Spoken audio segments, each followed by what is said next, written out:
Hello student. So आपला next point आहे ॲपोमिक्सिस.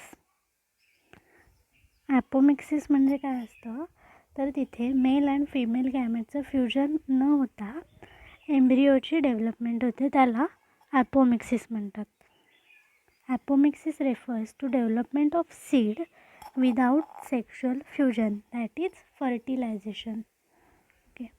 In apomixis embryo develops without fertilization. Thus, apomixis is an asexual means of reproduction. Apomixis is found in many crop species. Reproduction in some species occur only by apomixis. तर काही स्पेसीजमध्ये फक्त ॲपोमिक्सिस थ्रूच reproduction होतं, त्यांच्या seeds तयार होतात. दिस apomixis is termed as obligate apomixis, but in some species sexual reproduction also occur in addition to apomixis. काही स्पेसीजमध्ये काय असतं तर फक्त ॲपोमिक्सिसच होतं आणि काही स्पेसीजमध्ये ॲपोमिक्सिससुद्धा होतं आणि सेक्शुअल रिप्रोडक्शन म्हणजे काही वेळेला मेल आणि फिमेल गॅमेटमध्ये फ्युजन होतं आणि काही वेळेला नाही होत. Such apomixis is known as facultative apomixis.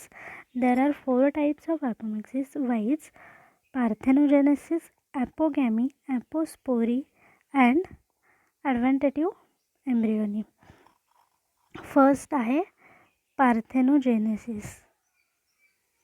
Parthenogenesis refers to development of embryo from the egg cell without fertilization.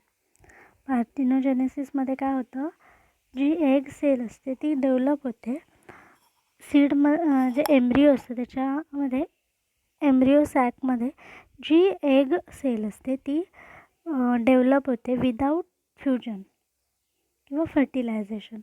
म्हणजे त्या एग सेलबरोबर एग सेल ही फिमेलची असते आणि मेलची जी सेल असते ती इथे फ्यूज होत नाही, त्याच्यामुळे फक्त एग सेलचंच फर्टिलायझेशन होऊन तिथे जे काही सीड असेल ते तयार होतं, म्हणून त्याला पार्थेनोजेनेसिस असं म्हणतात.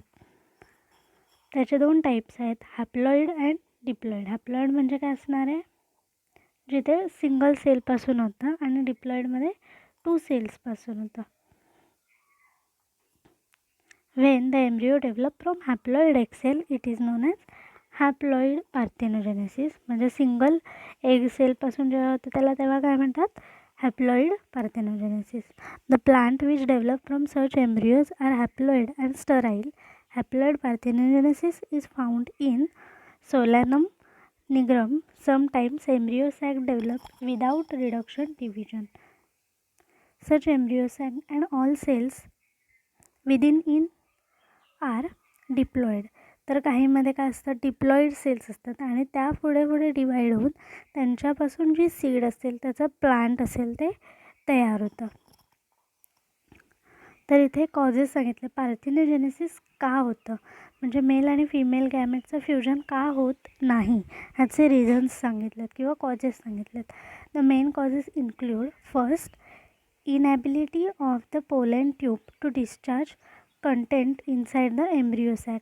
तर जी एम्ब्रियो सॅक असते त्याच्या आतमध्ये एग सेल असते आणि तिथे मेल गॅमेट जाणं किंवा मेलची गॅमेटची जी सेल असते ती आतमध्ये जाणं गरजेचं असतं, पण काय होतं ती तिथपर्यंत त्या पोलन ट्यूब थ्रू तिथपर्यंत पोचणं तिला पॉसिबल नसतं, म्हणूनसुद्धा तिथे पार्थेनोजेनेसिस होतं. सेकंड काय आहे, insufficient attraction between male and female gamete. तर मेल अँड फिमेल गॅमेटमध्ये सफिशियंट अट्रॅक्शन नसतं, जेवढं पाहिजे तेवढं गरजेचं अट्रॅक्शन नसल्यामुळे सुद्धा तिथे होत नाही त्यांचं फ्युजन.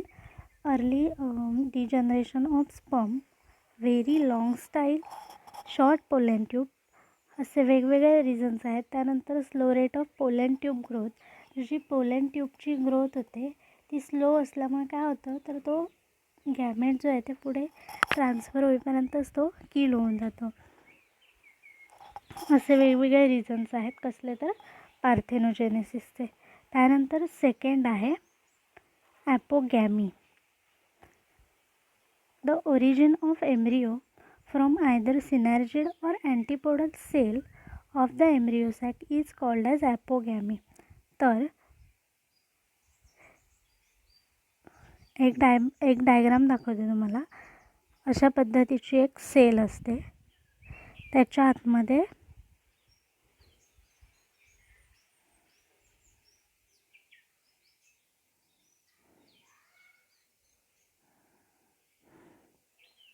अशा सेल असतात. ही एग सेल असते.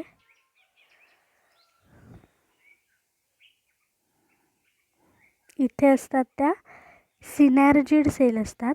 कुठल्या सेल असतात? Synergid cell. आणि दुसऱ्या साईडला असतात त्या अँटीपोडल सेल्स असतात. कोणत्या असतात? अँटीपोडल सेल. एम्ब्रिओ सॅकच्या आतमध्ये अशा पद्धतीचं स्ट्रक्चर प्रेझेंट असतं. एका साईडला काय असतात? सिनर्जिड सेल असतात, एका साईडला अँटीपोडल सेल असतात आणि सेंटरला एग सेल असते. ओके. तर इथे काय होतं ॲपोगॅमीमध्ये, तर जो सिनर्जिड किंवा अँटीपोडल सेल्स आहेत त्याच डेव्हलप होऊन त्याच्यापासून एम्ब्रिओ तयार होतो.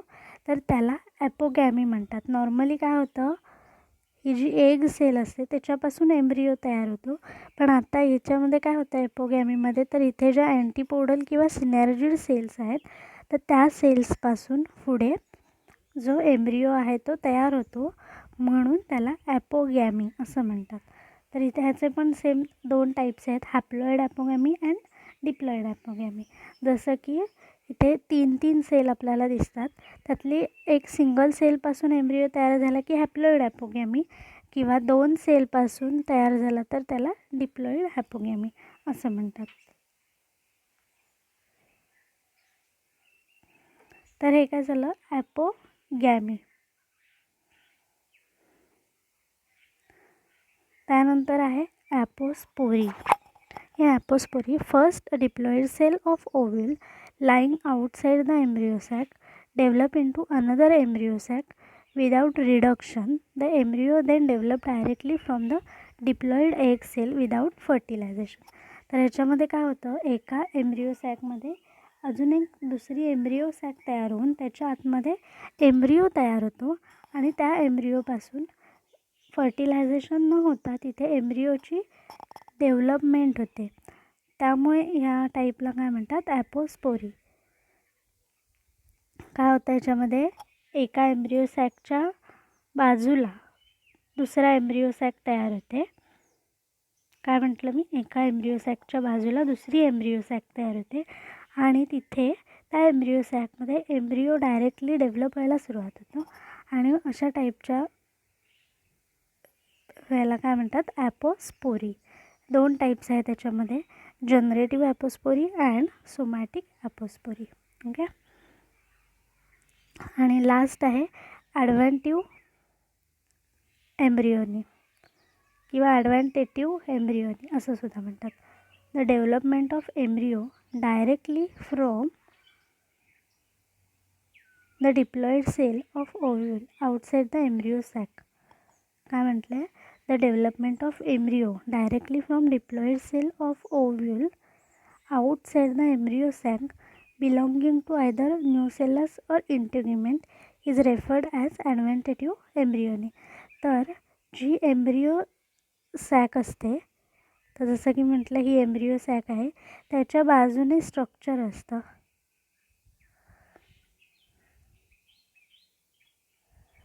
अशा पद्धतीचं स्ट्रक्चर असतं. तर ते जे एम्ब्रियो असतो ह्या एम्ब्रियो सॅकच्या बाहेर इकडे कुठेतरी ह्या रिजनमध्ये तो जो एम्ब्रिओ आहे तो डेव्हलप होतो. तर त्या टाईपला काय म्हणतात? Adventitive embryony. There is no production of another embryo sac like apospory. तर इथे काय होतं, डायरेक्टली एम्ब्रिओ डेव्हलप होतो आणि ॲपोस्पोरीमध्ये काय होत होतं, ह्या एम्ब्रिओ सॅकच्या बाजूला दुसरी एम्ब्रिओ सॅक तयार होत होती. पण इथे काय होतं का तसं नाही होत, तर डायरेक्ट एम्ब्रिओच तयार होतो. ओके. तर ह्या टाईपचं जे काही फ्युजन आहे ते कुठे होतं, तर for example in citrus and मँगोमध्ये वगैरे अशा पद्धतीचं रिप्रोडक्शन होतं. ओके. तर इथे आपलं काय झालं आहे, सेक्शुअल रिप्रोडक्शन हा जो पॉईंट आहे तो कंप्लीट झालेला आहे. ओके. त्याच्यामध्ये आपण काय काय पाहिलं, व्हेजिटेटिव्ह रिप्रोडक्शन, त्यात 2 टाईप्स आहेत, natural vegetative reproduction and artificial vegetative reproduction. आणि त्याच्यानंतर सेकंड आहे ॲपोमिक्सिस. ॲपोमिक्सिसमध्ये परत काय आहेत, 4 टाईप्स आहेत, पार्थेनोजेनेसिस, ॲपोगॅमी, ॲपोस्पोरी, ॲडव्हेंटेटिव्ह एम्ब्रियोनी. ओके. त्यानंतरच्या लेक्चरला आपण बघणार आहोत टिश्यू कल्चर. Okay, thank you.